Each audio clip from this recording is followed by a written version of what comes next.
Hoy abordamos uno de los temas más latentes en la palestra pública y es sin dudas las incomodidades que han generado la veda electoral y las reformas electorales. Hay por lo menos 2 demandas por inconstitucionalidad, una contra la veda electoral, específicamente contra 3 artículos, interpuesta por el abogado Ernesto Cedeño, otra que fue interpuesta recientemente contra las reformas electorales por el economista Juan Jovane. ¿Qué ha pasado que cuesta tanto a los políticos hoy adaptarse a estos periodos de campaña y próximamente, cuando venga el tiempo del financiamiento, generará todavía esto polémica? Bienvenido a Next Noticias. Harry Brown es politólogo, tiene muy bien por qué saberlo, participó de la comisión que reformó el código electoral y yo partía diciéndole, me parecía que la propuesta original fue un poco desvirtuada, o bueno, para no llamarla así, cambiada por los diputados. Muchos dicen ha sido una camisa a favor de las autoridades en turno. ¿Cómo lo ve usted? Específicamente para el punto de lo abarcador que es campaña electoral y que se ha limitado a tan poco tiempo.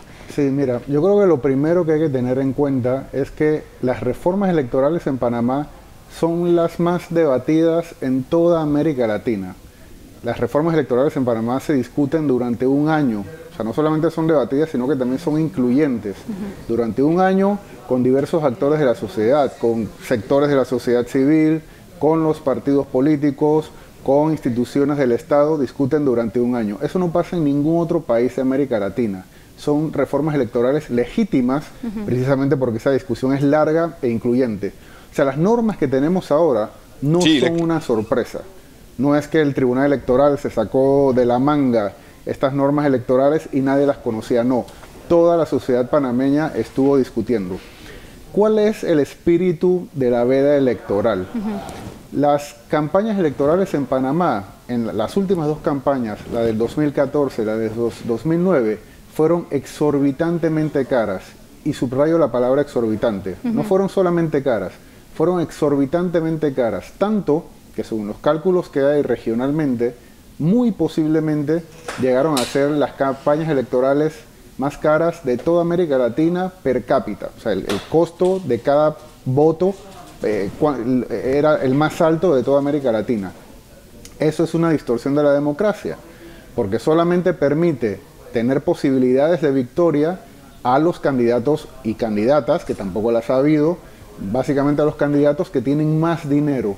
Y eso hacía que personas como tú y como yo, y la gran mayoría de las panameñas y los panameños, no tuviéramos la posibilidad de postularnos a las elecciones con posibilidades de ganar, ni para presidente, ni para diputados, ni para alcalde, y muy posiblemente tampoco para representantes de corregimiento.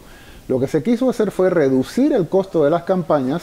Hay un esquema de financiamiento con transparencia, con topes electorales, pero también reducir el tiempo de campaña, porque precisamente con la costumbre que teníamos aquí de hacer campañas muy largas, prácticamente de 5 años, solamente alguien que tenga muchísimo dinero podía estar 5 años haciendo campaña electoral.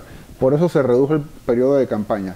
En la Comisión de Reformas, y en eso lo promovió sobre todo la sociedad civil, que en muy buena medida se autoproclamaron voceros de los futuros candidatos independientes. Por eso sorprende que ahora los candidatos independientes, que también tuvieron la posibilidad de estar allí, actúen como si estas normas hayan sido una sorpresa.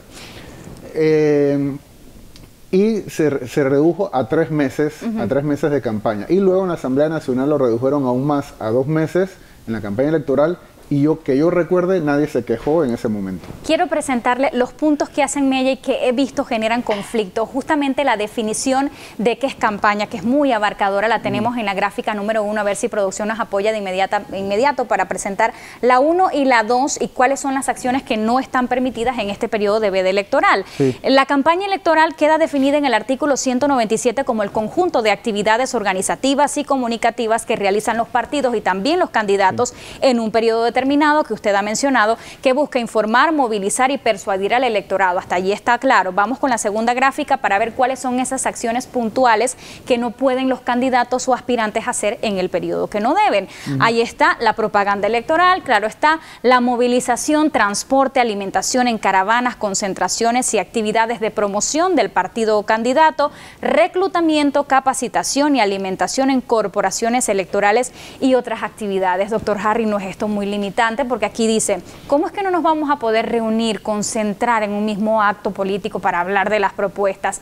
¿Por qué hacerlo de esta forma? Bueno, precisamente eso en la reglamentación que dio el Tribunal Electoral se dice que todas las libertades políticas y civiles permanecen, o sea, no se están atacando. Hay que tomar en cuenta algo. En los documentos de las misiones de observación electoral se dijo muy claramente, o sea, nunca se dijo que había un problema con la libertad de expresión. Realmente nosotros no hemos tenido históricamente problemas de libertad de expresión en nuestras elecciones. Lo que sí nosotros teníamos y seguimos teniendo, ya veremos si en el 2019 lo logramos resolver, es un gran problema de equidad en la competencia. Lo que se quiere lograr con esta veda electoral, lo que se quería lograr es que hubiera equidad en la competencia.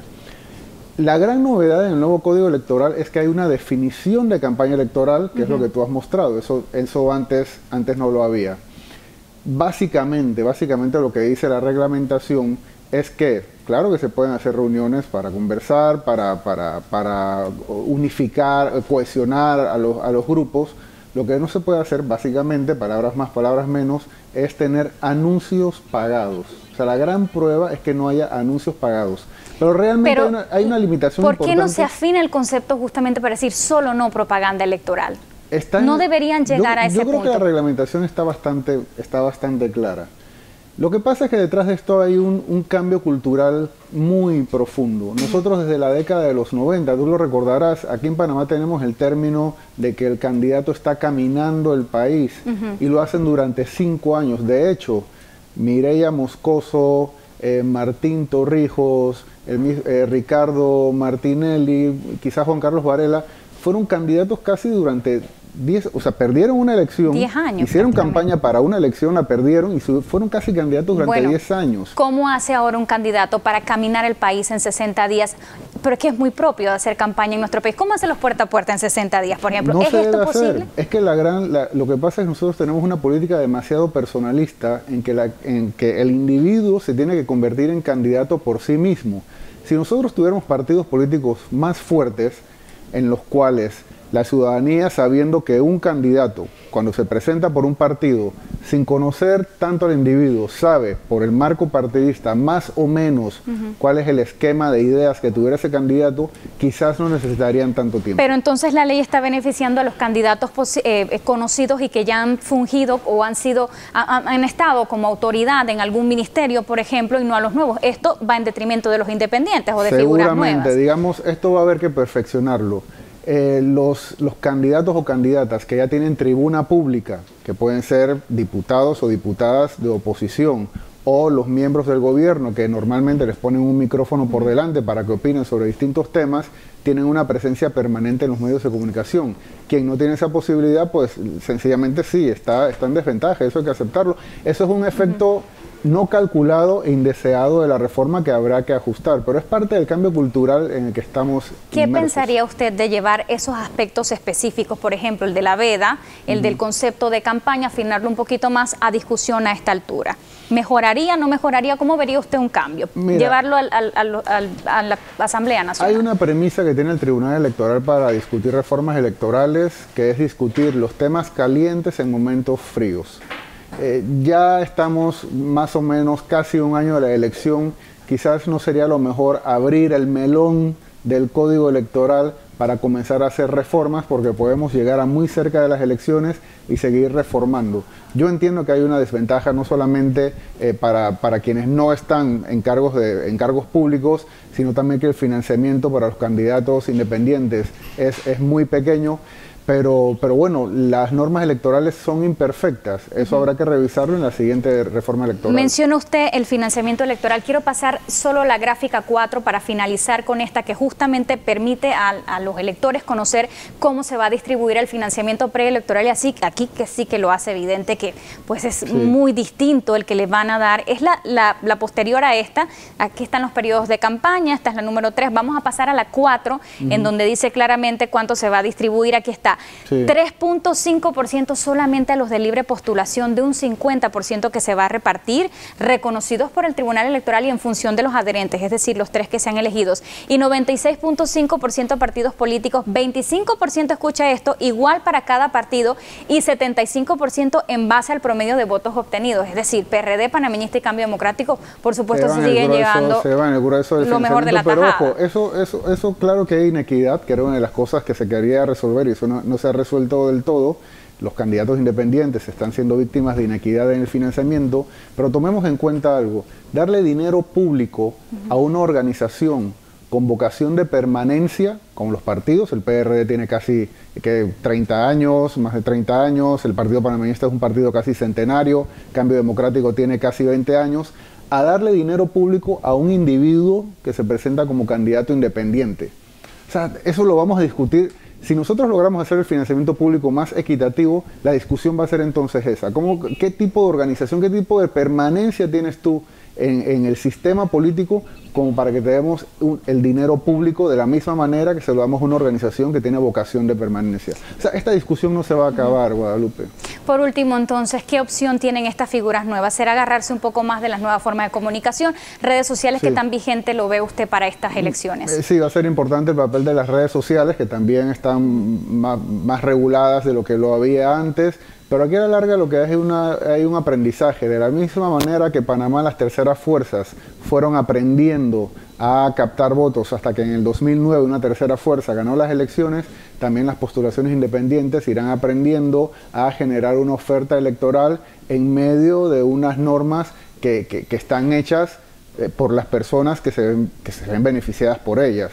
Entonces, esto es un asunto de aprendizaje. Yo sé que es más fácil para mí decirlo que para las personas que son candidatos enfrentarse contra todo esto, pero las elecciones de 2019 no van a ser las últimas, habrá otras en 2024 y sucesivamente, y ya iremos aprendiendo, iremos perfeccionando nuestra legislación electoral. Me voy a quedar con 2 headlines, con 2 titulares. Introduce cambios culturales profundos y la ley electoral misma es imperfecta. Gracias, doctor Harry Brown Araúz, por estar con nosotros esta tarde, aclarando algunas dudas sobre estas reformas electorales complejas. Las nuevas elecciones van a estar sobre nuevas reglas del juego a las que pues, los aspirantes tienen que saber adaptarse. Vamos a continuar.